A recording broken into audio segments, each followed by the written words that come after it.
Hi everyone, we're back from the National Indian Students Union, and today we have none other than the extremely charming and the extremely proficient Dr. Shashi Tharoor with us. We'd like to thank him very much. Welcome, Dr. Tharoor. Nice to see you. Yeah. Thank you.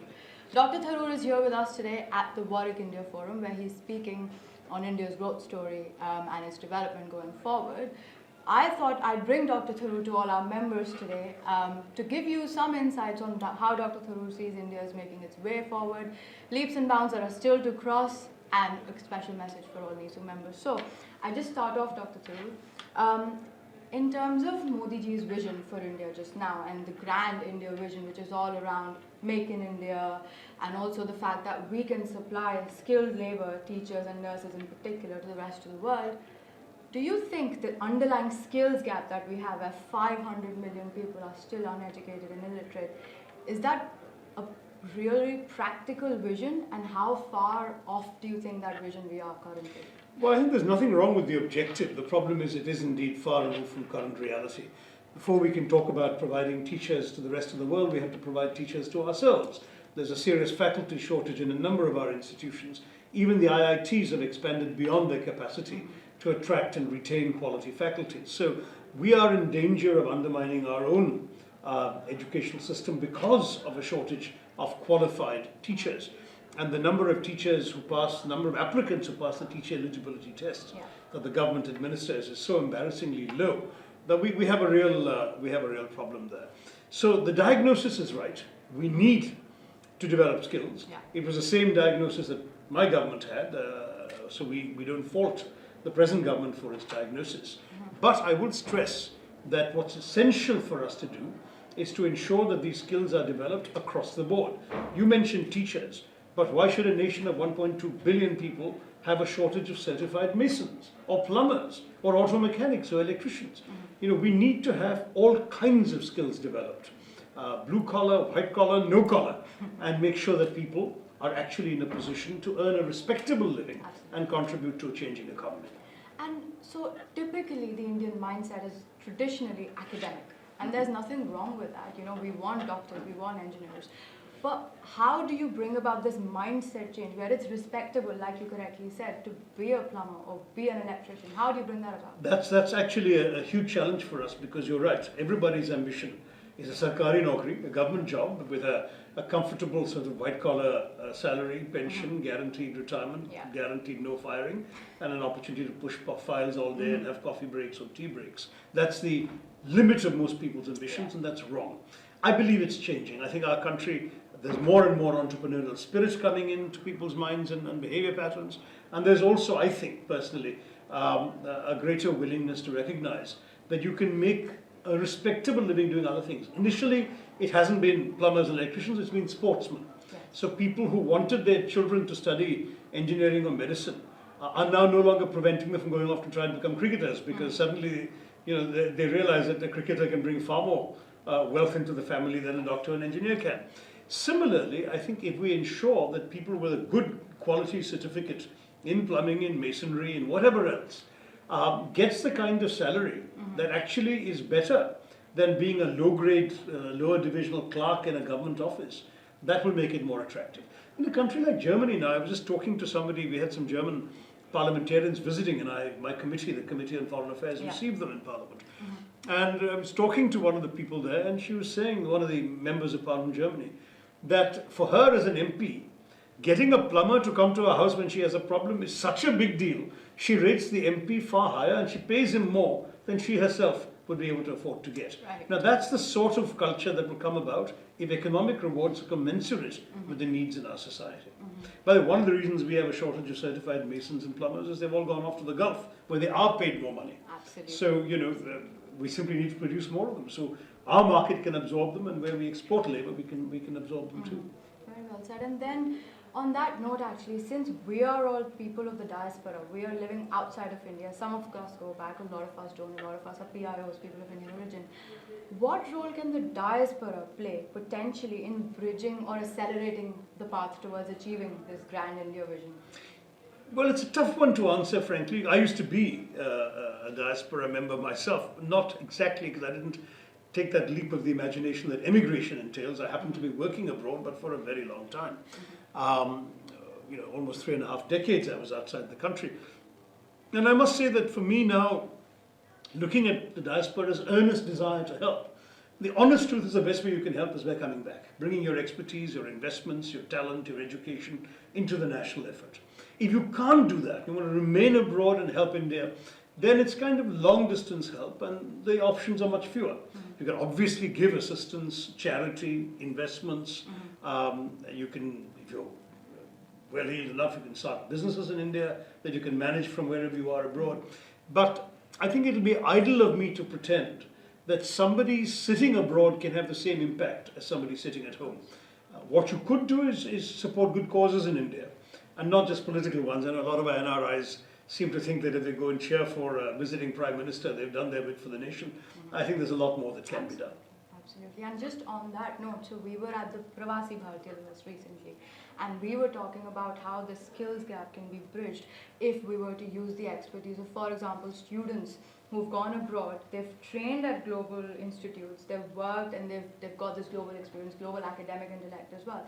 Why can't we as a country encourage them to come back and actually work for the government and work in sectors like international relations, where frankly speaking, India doesn't produce the highest produce? Yeah, there is, I agree, there's a limitation in our system that, for example, to work for the government, you need to go through the civil service exams and all of that. I've been battling for some years now on the foreign service side, saying that increasingly we're getting the wrong sorts of people into the foreign service, and that what we need to do is open up these exams to NRIs. Obviously only Indian citizens, because you can't be represented abroad by a foreigner. Absolutely. But the Indian citizens who live abroad, who've grown up abroad, whether it's in Dubai or Kuwait or Muscat or Paris or London for that matter, or Singapore, are people who know how to talk to foreigners, probably picked up foreign languages, are exposed to the way in which the rest of the world thinks, lives, behaves. They've probably traveled much more, they've seen much more of the world. They could be very, very good effective representatives of India globally by comparison with somebody who's got into the foreign service because he or she couldn't get into the IAS, the police, the customs and revenue, all of which apparently most of them prefer to being a diplomat. So I felt that we should reach out to. There's tremendous resistance in our system, and our system has not agreed to expanding the foreign service exam in this way, or even to having a separate exam that tests these kinds of qualities for a diplomat. So the resistance in our system is a problem. I wish we had the kind of system where you folks could just come back in. At the very elite levels, very top levels where PM can make an exception, it's happening. So Professor Panagaria from Columbia has just been dragged in to head the Niti Aayog. There's an example of using a foreigner's talents, but the 90% of young people who are willing to come in for a couple of years, work in the Telecoms Commission or work in the Ministry of Education or whatever, they don't get a chance to do that. And I would love to see our system becoming flexible enough to accommodate that. Interesting. And speaking of systems and flexibility, as someone who's essentially the pioneer of social media in India, right? The first dude almost to get 10,000 followers on Twitter, the first one to cross 100,000 as well. How do you think social media has, we all know it's impacted the elections and significantly impacted them, but do you see that role evolving in the future, and how do you see it progressing? Right. By the way, I'm glad you stopped at 100,000 because I got overtaken before the 1 million mark by a whole bunch of Bollywood stars.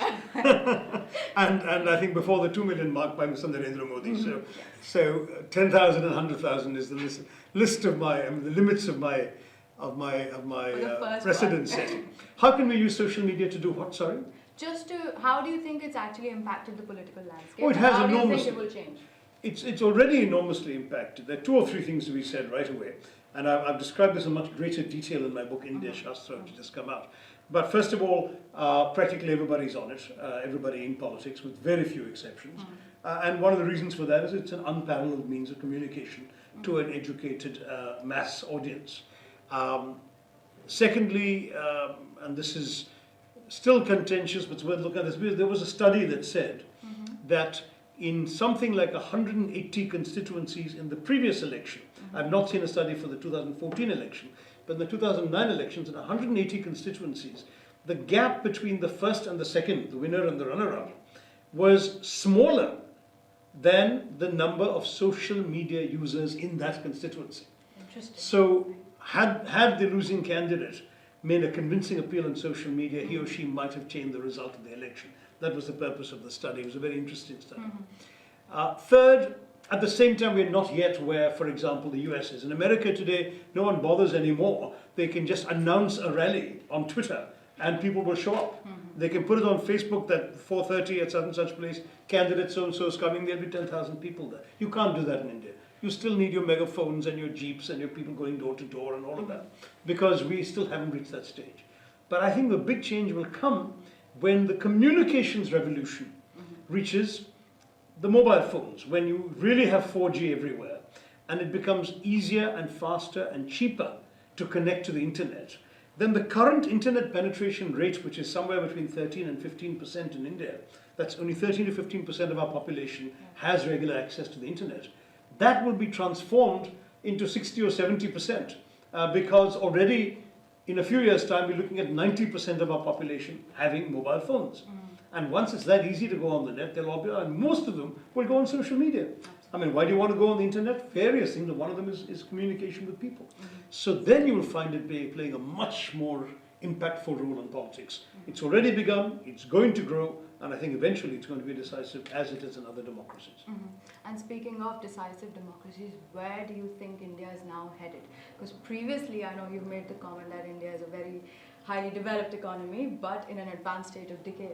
Do you think that's still true? Is that changing? Where That do was you think written we're headed? 25 years ago, Sanam. It was in the opening paragraph of my novel, The Great Indian Novel, and you must allow the satirist the privilege of poking fun at his own country.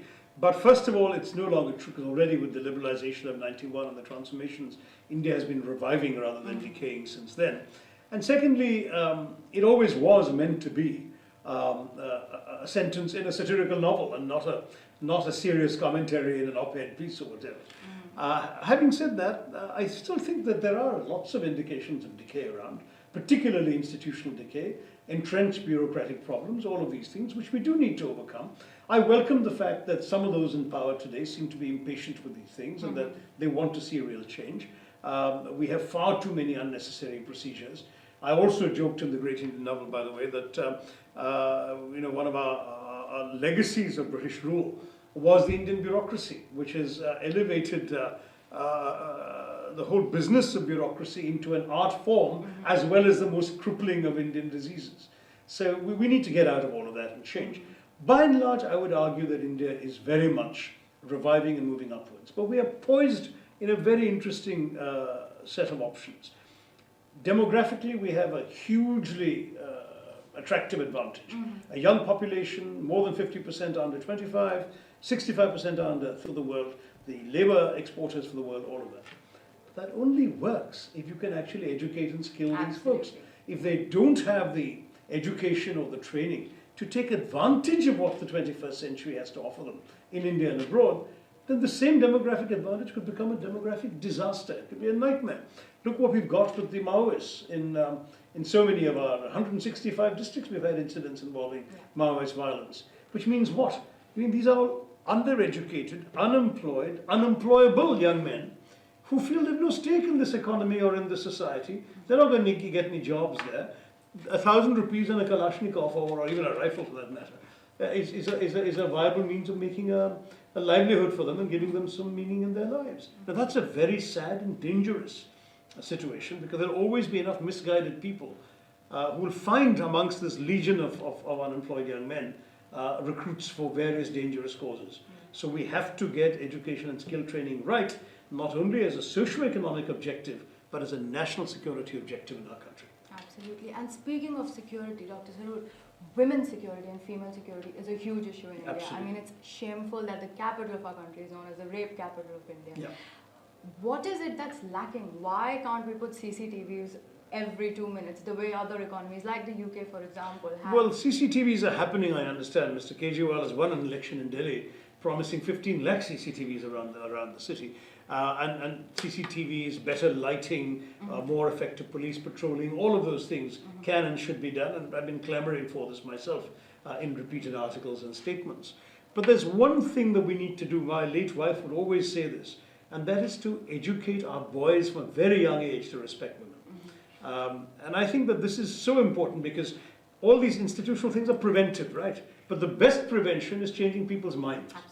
and that if, as long as we don't create legions of young men who see women as objects, and particularly who prey on vulnerable women to fulfill their baser needs, we will change our society. But that must start early, must start in school, and must also be reinforced at home. Absolutely. And that isn't happening enough, particularly, I'm sorry to say this, in northern India. Yeah, no, understood. And finally, is there a message you'd like to give all the NISU members and alumni and young professionals all over the UK? Well, my message would be, you're all folks who've come to the UK, for the most part, I guess. You've come from India, and therefore there's a chance you might go back to India. My personal view is do what I've done, which is do as much as you want to in the West, learn from it, profit from it, put your savings in the bank if you must, but then try and go back, because India needs you. And I believe India needs more and more people with a truly international experience and mindset, and the kind of learning and education you can get here. So good luck in your studies, be happy and be professional and fulfilled, but never forget where you're from. And every time you look in the mirror, remember there are more like you waiting for you to go back there and do something with them and for them. Thanks very much. Jai Hind. Thank you very much.